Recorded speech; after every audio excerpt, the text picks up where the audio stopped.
webinar. I see some familiar names on here. Well, welcome to our Economic Development Committee meeting for May.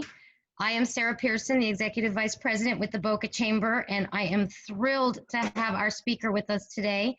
I've actually had quite a bit of separate conversations regarding the real estate market, and I've been looking forward to this particular subject because I think it's actually quite positive when you compare it to some of the other industries during this time. So I'm excited to hear the projections, or how things have gone the last couple months, some of the changes that have happened in the industry with technology and all that fun stuff.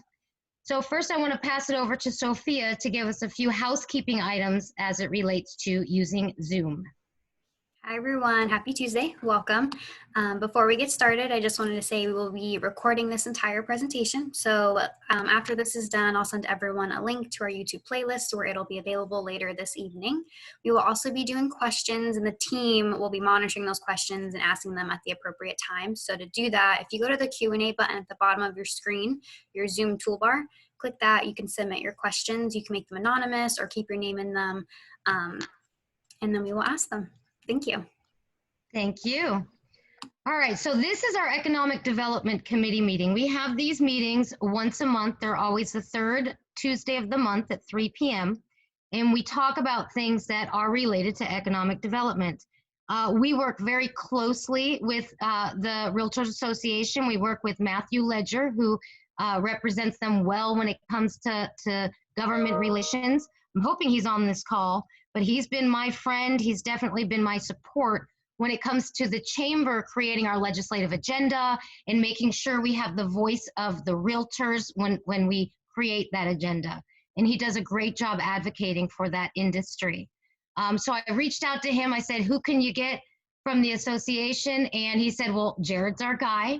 And he very much is. I am not going to be the one to read his bio. I'm actually going to have Jonathan read it, but I do want to point out that this association is the Broward, Palm Beach, and St. Lucie Realtors Association, which, in my day when I was selling real estate, it was just, usually your own little county. And it's really forward thinking to see what they've put together by being a regional association. And definitely they're able to be more powerful together. And, I watched that happen the last couple of years, and I'm very impressed by the forward thinking and activity that goes on there. So I'm going to ask Jonathan Porges, our executive manager up in Boynton Beach, to come on the screen and introduce our speaker, and we'll kick this thing off. Thank you. Thank you, Sarah. Thank you, Jarrod, for joining us. What a great biography, which you'll hear in a minute. Jarrod is a broker with RE/MAX Ultimate Real Estate in Jensen Beach, and he is a proud veteran of the United States Marine Corps. After serving several years in Orlando as a law enforcement officer, he found his true calling in helping people and families achieve the American dream of home ownership. Jarrod hit the ground running in 2010 and quickly became engaged in the volunteer side of his local association, where he first became committed to defending the rights and privileges of his fellow real estate professionals, as well as the communities they serve. He has sat on the board of directors for his local association since 2012. He's championing members' interests and working towards accomplishments such as the merger of the St. Lucie County Association, creation and implementation of the Beaches MLS, a second merging of the Realtors Association of the Palm Beaches and Greater Fort Lauderdale, and most recently the merger of the South Broward Board of Realtors. He is a proud graduate of both the Florida Realty and Leadership Academy and the National Association of Realtors Leadership Academy. One of his favorite quotes is by Ben Franklin: "Tell me and I forget, teach me and I remember, involve me and I learn." And he truly believes in the power of collaboration and is passionate in helping making decisions that shape the Realtors Association and provide the greatest impact and value to its members. As president of the third largest realtor board in the nation, he is supercharged for an exciting 2020 year and strengthening the relationship between the community, elevating our political advocacy, and increasing member involvement in both the association and the communities they serve. With that, I guess, Jarrod, welcome. Thank you, Jonathan. I appreciate that introduction. First and foremost, I just want to thank Sarah and everyone else at the chamber. And Sarah mentioned it. We are very blessed and lucky to have a pretty amazing relationship with the chamber. So thank you first and foremost for giving me the opportunity to be here and speak with you today. It's always an honor to be able to do that. You know, I think like everyone else, this entire pandemic caught us all pretty off guard, even the leaders within our association, obviously. But the great thing about our local realtor association and really the associations at every level, the local, state, and national, is that we're very capable of adapting quite quickly to change. We're also very blessed to have both staff and volunteer leaders at every level who've developed and nurtured incredible relationships with our elected officials. You know, this really allows us to have not only a voice, but a great influence on the discussions of policies and legislations that are being implemented. When this began, you know, we were on an 11-year, the longest rate of sustained growth in the real estate market ever. We have to realize that there are very distinguished differences between the downturn of 2008 to what we have and are experiencing today. For instance, it's pretty widely agreed upon that the predatory lending was the main culprit behind the economic recession that you know happened in 2008. And since then, there have been really a lot of regulations put in place that prevent that. Also, we've been in the middle of a health crisis, not so much an economic crisis. Now, sure, if we were thrust into a perpetual state of quarantine and shutdown, it could quickly turn into an economic crisis. But the other factors that could influence and create economic instability just were not and really aren't present. So I really think in this discussion, it's important to distinguish between those two things as we first begin to look at the real estate market and the impacts it has on the economy. When this first hit and we started to receive the executive orders from the city and county governments, we were really scrambling to trying to interpret and make sense of all the orders. As a real estate association, we were really looking at what we needed to do to not only make sure our members were informed and safe, but how they could continue to provide that essential service of real estate effectively, but just as important, safely. Having the governor release his executive order a few weeks later really was instrumental in putting everything on par and allowing us to really focus on those member services. But at the same time, we also knew that we needed to fulfill our moral obligation to flatten the curve, as they say, for the virus. The first step we took was to cancel all classes and trainings live within our facilities. As an association, we operate 8 offices with over 70 staff members. And as Jonathan mentioned, we are the 3rd largest realtor association in the nation. We have 35,000 realtor members spanning 3 counties and over 140 miles north to south. We offer over 1,000 classes annually. So you all can imagine what an undertaking that was for our realtor leaders and more importantly, our staff at the association. The next step was taking all of our staff and member services virtual. All of our locations were temporarily closed.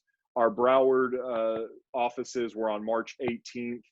Palm Beach and St. Lucie County followed there shortly on March 24th. All of our staff members from that time have been working virtually. All of our association business, to include our governance, which includes our leadership executive team, our board of directors, as well as all committee meetings, have continued to happen via the use of video conferencing systems. We've put out a best practices guide for our members who have still been choosing to work during this time. We decided as a board to implement a few rule changes that we felt were incredibly beneficial to our realtor members, but as well as the safety of the public, and in consideration of doing our own part of flattening that curve, as I mentioned earlier. The first policy implemented was the extension of the what we call temporarily off-market status for listings. Just to get quick into what that is, historically, that allows a realtor to temporarily take a property off the market. It's only temporary though. Prior to the COVID epidemic or pandemic, 21 days was the max a property could be taken off the market. We changed that to reflect the uncertainty of the times and the effects of the virus. So we're currently, but temporarily, allowing no max time period for that status. We also canceled the open house field within our MLS, which is the tool that agents would use to market in-person live open houses. We advised our membership that we had calls and discussions with both the governor's office and the Surgeon General's office. And so we were strongly discouraging any type of in-person open houses. So shutting off that feature within our MLS was a way that we as an association could do the most part we could, really discouraging any type of open houses on the live side. Obviously, we created and encouraged the use of technology for virtual-based open houses, and I'll get into that a little bit more. Along with implementing those rules, we also created and increased our virtual educational and training offerings.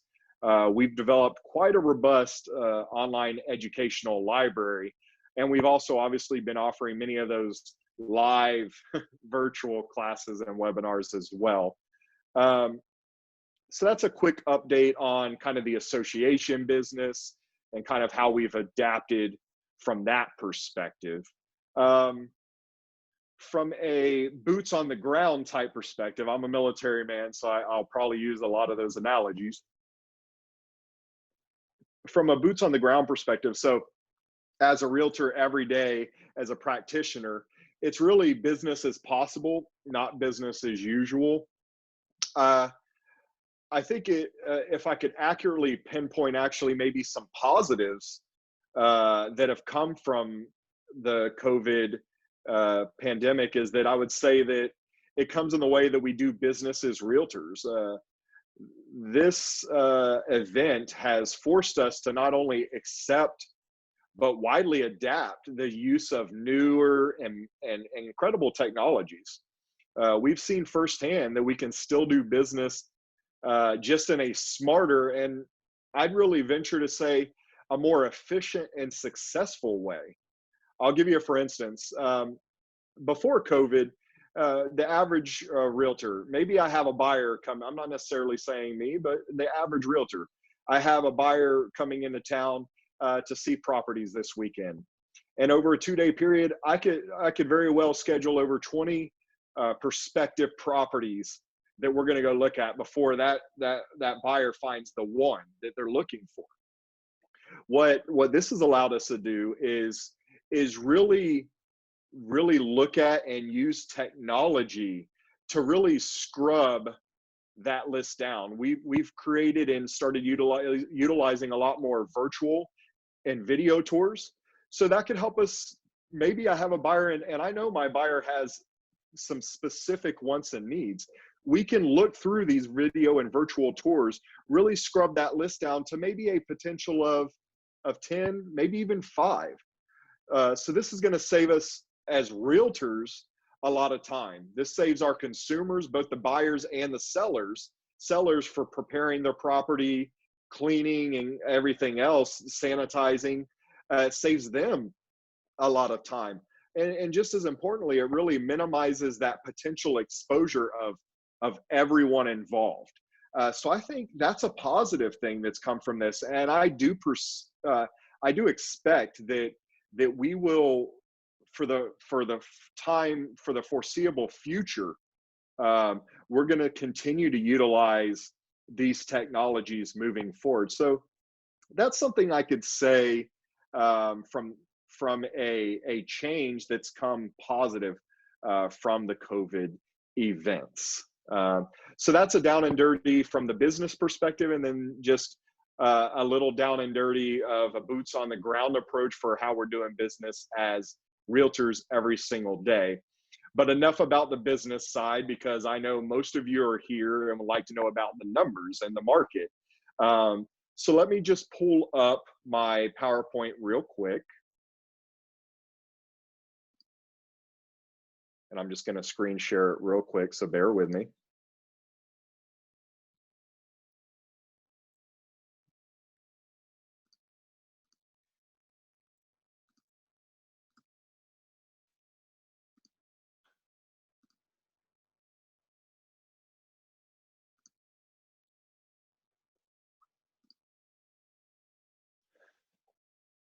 So you all are, I feel very fortunate. You're going to be the first ones to see a lot of these statistics. We're not releasing April statistics until, well, actually Thursday. They come out the third week of every month. So you're going to be the first ones to see a lot of these statistics. Now, before I get into the numbers, a lot of them could be, for the average person, might be a little concerning. You might look at it and be like, oh my gosh, the real estate market is taking a crash. That's not the case at all. I think as I get into these numbers and explain it to you a little more, you'll have a better understanding of how or why the numbers are where they are, and how quickly these numbers are going to change, and how we're going to see ourselves coming out of this fairly quickly. March's numbers year over year from March 2019 to March 2020 were actually extremely similar. March 2020 was actually a little better than March 2019. Coming in April is where you'll see the most drastic difference. The month of April, as well as the first couple weeks of May, is where we're going to see the most drastic difference. But a few of the things that I spoke of earlier, you need to keep in mind when you're looking at these stats. And one of those things is that status that I mentioned earlier of that temporarily off market. That status could skew a little bit some of these numbers. But let's dive into them real quick. I mean, this is a quick down and dirty. I don't want to get too much into the weeds of these numbers, but I'll explain what they are, and then we'll get into that a little more information on them afterwards. So this is where you can see, and keep in mind, this is single family home activity for the month of April for Palm Beach County. We're only looking at Palm Beach County right now. So as you can see, closed sales, so those are actual closings that have happened from April 2019 to April 20 is down about 30%, from 1,700 to 1,100. Paid in cash, obviously we've seen a downtick in paid in cash. It's been a common trend we've been seeing for many years anyway, just because obviously a lot more of the investors have gotten out of the market as the market has not only stabilized, but increased exponentially in that, sustained 11-year rate of growth. So we haven't been seeing anywhere near as many paid in cash sales in general. But we've definitely obviously seen about a 46% decrease year over year from April to April. And obviously that makes sense. These have been some uncertain times. So obviously, individuals aren't as inclined to utilize that liquidity and those assets. They might want to hold on a little more to their cash and just be a little bit more careful on their investments. So that's to be expected during any type of uncertain times, is that your cash sales are going to decrease. Here's one of your interesting stats, because I've had a lot of people asking me recently, well, what's the housing market doing? Are we going to see another crash? Are we going to see property values decrease? I'm going to go with the rest of the economists that I've spoken to over the last 45 days. I've been doing a lot of these panels and town halls with a lot of industry experts, a lot of people that are a heck of a lot smarter than me. That's what a good leader does. They surround themselves by people that are better and smarter than them. And I sure as heck have done that myself. And everyone's indicating and saying that pending no type of perpetual state of quarantine and shutdown, we shouldn't see any type of downward spiral when it comes to housing prices. And I think you've seen that indicated here. Your median and average sale prices have both increased year over year. Obviously, average sale price year over year average is very, very minimal, but the median sale price is over 4% higher. That's great. Obviously, you did see a decrease in dollar volume, obviously, and that's because we had a decrease in the closed sales. Median percent of original list price received to sale price, that's increased by over 1.5%. So on average right now in April 2020, sellers have been receiving 95.8% of their list price. So that's a good indicator of still a viable, healthy market. When you look at median time to contract, that's decreased by over 21%. I mean, 47% on the median time to contract. So that means from the date that the property was listed to the date it went under contract. On average of this time last year, April last year, we were at about 55 days. We've decreased that down to 29 days. Median time to sale, so from the time it went under, or excuse me, from the time it was listed on the market to the time it actually closed, 21%, from 97 days to 76 days. Again, other indications of a very active, comfortable market. Now, here's where we'll see a lot more bigger difference along with the closed sales. Your pending sales, those are down 54% year over year, from 2,087 to 947. Your new listings, kind of the same thing. Obviously, a lot of sellers are a bit weary on it. They're not sure if now's a good time. It's taken good, successful, experienced realtors to help them know and understand the implications and work that through with them. So I think the sellers have just been a little less adamant, not willing to list their properties. I think as we've come out of this in phase 1 and then getting into phase 2, you're going to see that change very, very quickly. And I'll get into that a little bit more here shortly. Your pending inventory, again, the same thing. So those are the properties that are active that go under contract. Obviously, that's down about 37%. The inventory and current active listings haven't taken quite as big of a hit, obviously because we've had less closed sales year over year. So our active listing inventory is only down a little over 18%. And our month supply of inventory, which obviously is indicative of whether or not it's a buyer's or a seller's market, is still indicative of a seller's market at 4.2%. Obviously, anything under 6% is a seller's market, but with interest rates still historically low, and I'll get into that as well, obviously it's still a great time for buyers as well. So that's a quick down and dirty on the real estate market when it comes to the statistics. I'm going to go ahead and stop that screen share right there and get into a little bit more of the market and the economy side. I'd say that a lot of those numbers would surprise a lot of you. But there was a stat that I actually got this morning that was quite interesting, and it really made me think, and it helped me justify the fact that for a while I've been saying, we're in more of a health crisis, not an economic crisis. My outlook and a lot of the economists' outlook for real estate as a whole is very positive. We saw a very drastic, immediate decline in these numbers.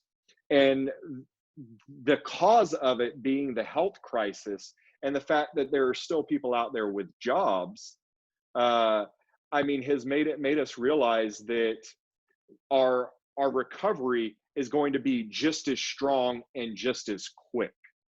So the stat I got this morning, it's from our vendor Showing Time. Showing Time is the most widely used system for scheduling of showing appointments for listings. So if I, as a buyer's agent, want to call and schedule with my buyer to see a home, most of our brokerages utilize showing time. So we were down 70% in late March and April for showing requests, 70%.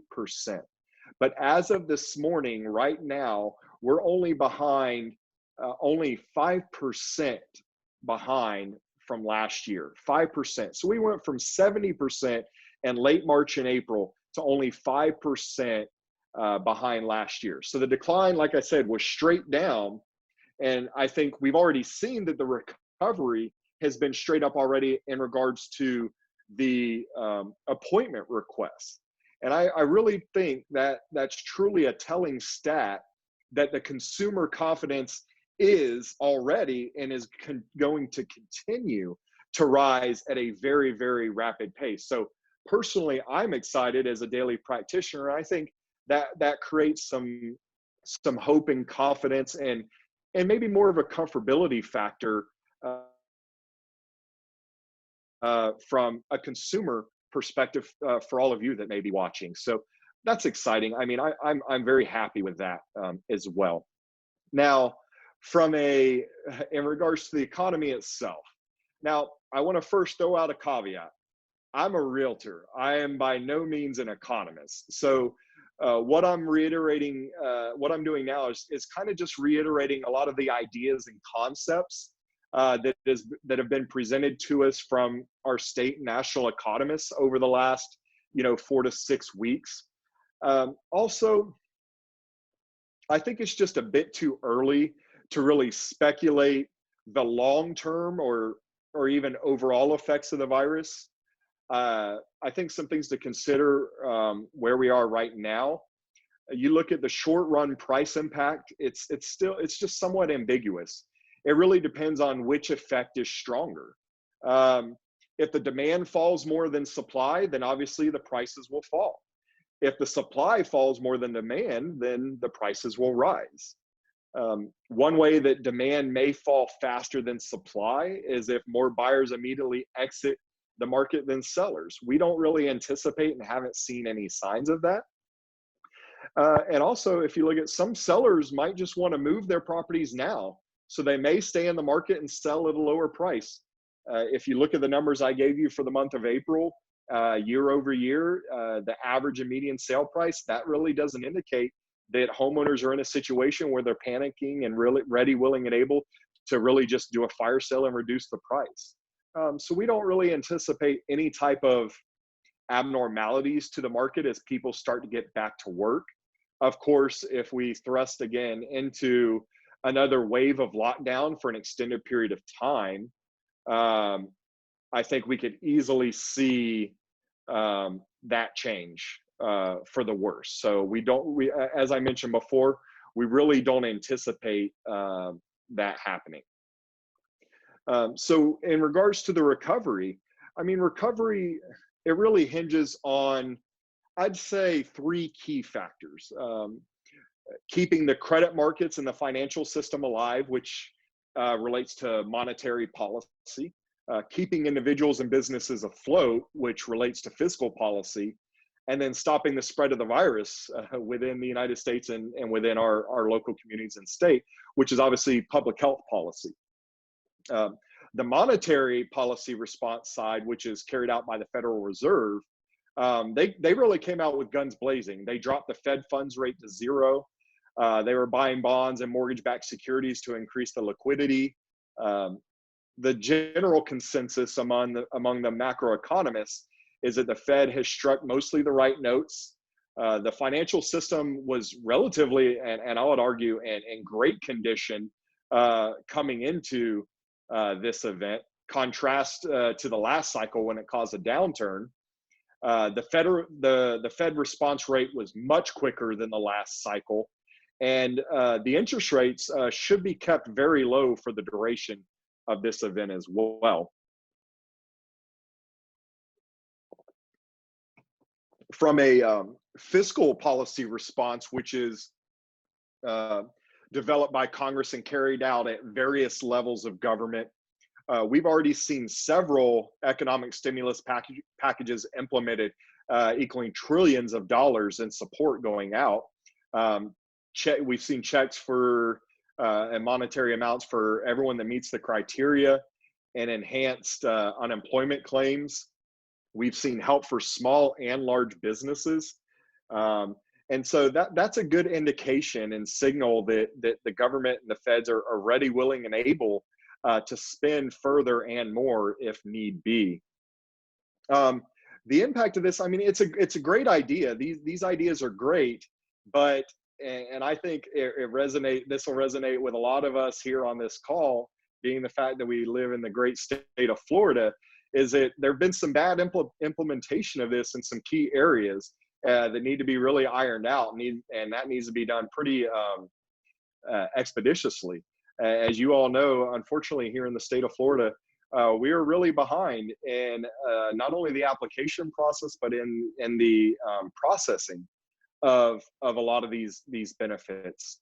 Lucky for the majority of us that, I mean, we're very blessed that realtors, amongst all other self-employed individuals, for the first time were included in this to where we could get some of this. Now, keep in mind, myself and the majority of realtors, I mean, realtors could have chosen not to work during this time, but we were declared an essential service because everyone needs what? A shelter over their head. They need housing.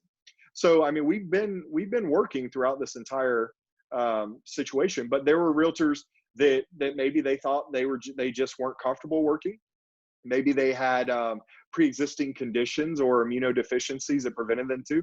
Maybe they had to, they now were full-time caretakers, or someone in their household had some issues, or, you know, a lot of parents that were thrust into becoming teachers now as well, for whatever those reasons are. All self-employed individuals were covered in this and were allowed to seek that assistance as well. But unfortunately, the state of Florida, we have been lagging behind. They've been doing a better job, but there's still work to do. So that's on the fiscal policy side of it.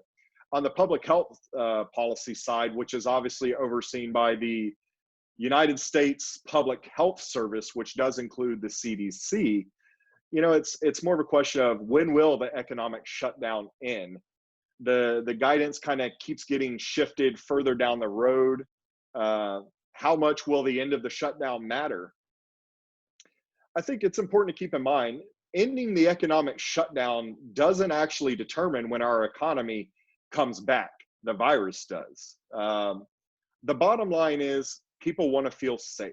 And that's what it comes down to. They want to feel safe knowing they can get back to work. They want to feel safe knowing they can go back out in their communities and interact. So those are the key points from kind of a business perspective, a real estate perspective, as well as, you know, the economic impacts of the real estate and the economy on the market as well.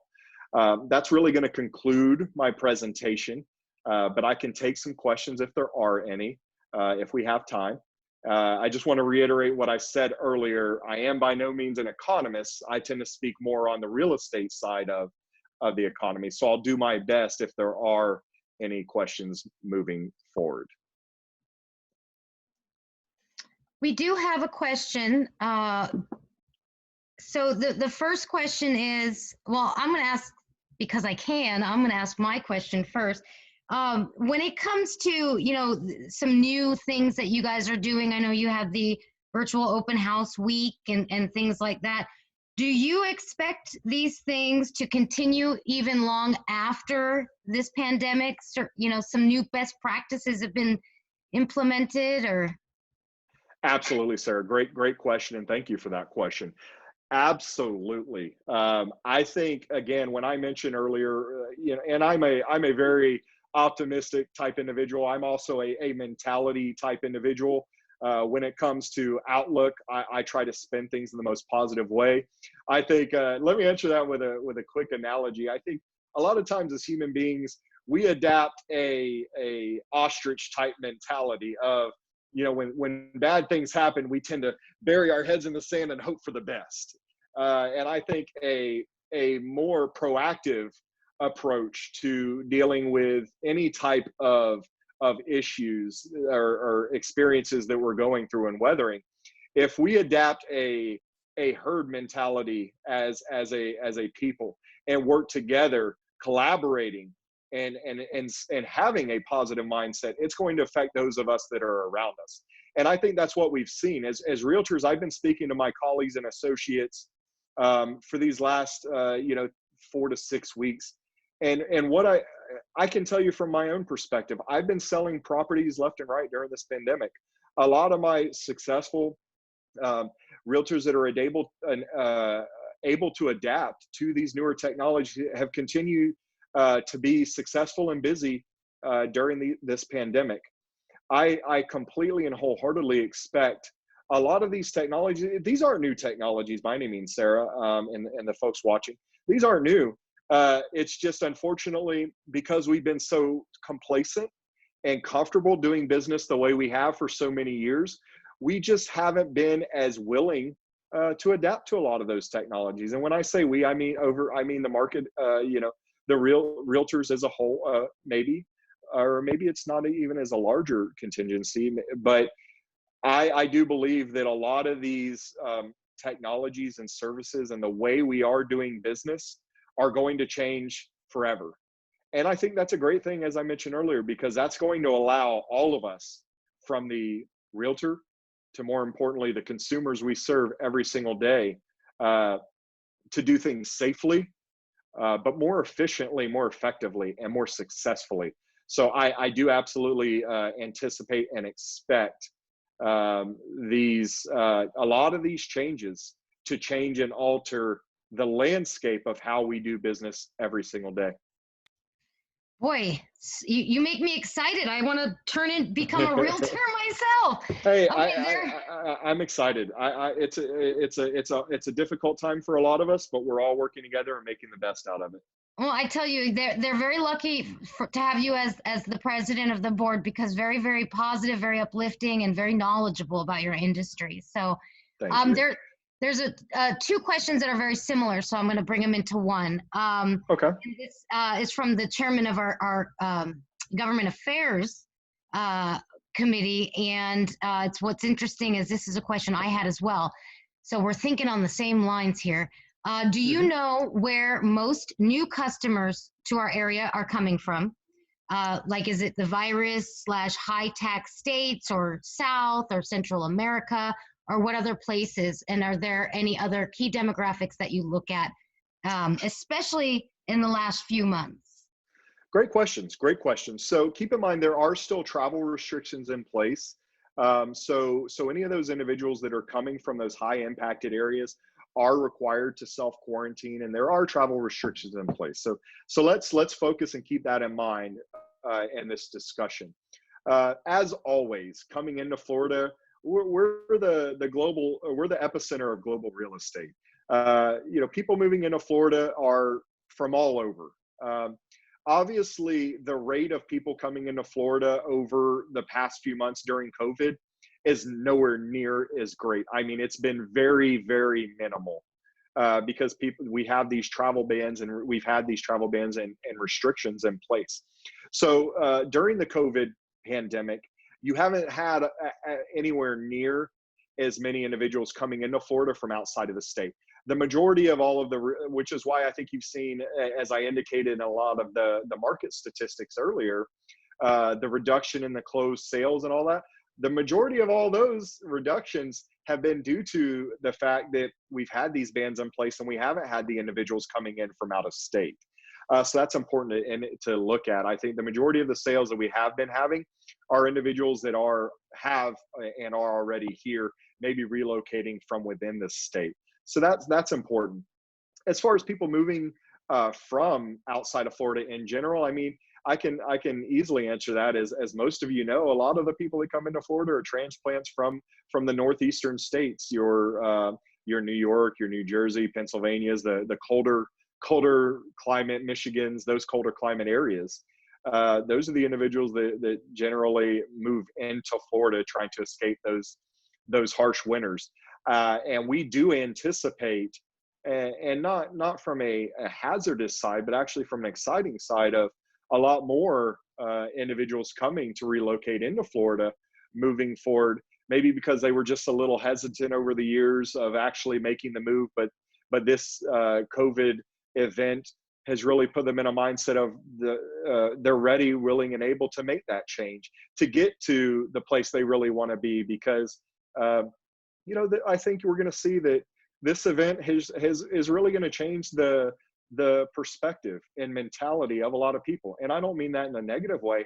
I mean that in a way of people are going to want to achieve a lot more goals and have more goals. And so I think we're going to see an influx of a lot of individuals from outside of Florida coming into our great state. And I wonder. I know that there's ways to look at where when you have your listings online, and you can see where people are living as they're looking at your listing online if they want more information. So I wonder if you see a lot more activity now that people are home, looking in Florida. Well, we're going to move as soon as this is over. And so they're doing a lot of researching online. You could capture their information. So absolutely. Absolutely. So, I mean, I can tell you, people are bored. They're at home, they're bored, and a lot of them are looking at real estate. I could tell you, I mean, looking at my own online, my lead generation and the websites I have, I could tell you we've had about a 2.5% increase in activity and traffic on our websites over the past 6 weeks. Just exponentially more people looking. How many of those individuals are really looking because they're interested in making a move? We have no way of really indicating that. It's far too early. We can't really track those metrics. As time goes on, we will be able to, because we'll be able to determine how many and who we've contacted, and then how many we turn into successfully convert into customers. So right now we won't really know, but I can tell you the traffic and activity over the past 6 weeks has definitely increased exponentially. Well, I'll tell you, you track them, convert them, have them move here, and then we'll bring their companies over here, and it'll be a win-win for all of us. So. Absolutely. If we can just keep reducing that state sales tax on commercial leases. We're working on that. We're working on that, and absolutely, it's a great place to relocate. And we've seen, I mean, across the board in the state of Florida, but specifically within the association that I'm a part of, we've seen a ton of economic development and opportunities and businesses brought into our state. So it's an exciting, I'm not going to say it's an exciting time because of everything going on, but the outlook is positive. We've already seen a lot of new industries coming in, and I think we anticipate seeing a lot more industry and businesses coming in the future as well. Okay, and one last question. The question is, do you think we have a risk of foreclosures similar to the 2008-2010 time if the majority of lost jobs don't come back? So I want to take a two-pronged approach to answering this question, if I could. If the majority of the lost jobs didn't come back, then I think, yes, there would be a not a market, but there would be a sector and an issue of having a definitive increase in foreclosure activity. But I want to argue that side in a few perspectives. Number one, and I mentioned it briefly earlier, the predatory lending that was going on during the economic recession. The regulations that have been in place, but the business practices that have been put in place because of it. And overall, I think the morality of the lending industry as a whole, lenders would rather work with individuals now to help them during this time, whether it be forbearance or whatever that situation is. Again, if we're dealing with a health crisis as opposed to an economic crisis, lenders are going to be a lot more ready and willing to work with individuals that just cannot make those payments. So I think there's two distinct differences. It's that one first, that lenders are a lot more willing to work with people right now. I've heard and seen it all across the board. during this event that lenders are really working with people to help them out. But I think the biggest statistic that you want to really look at and analyze in regards to this is the last numbers I saw indicated that over 70% of all of the unemployment claims made were individuals in the retail, restaurant, bar, service type industries. And there's a couple different points to make in here.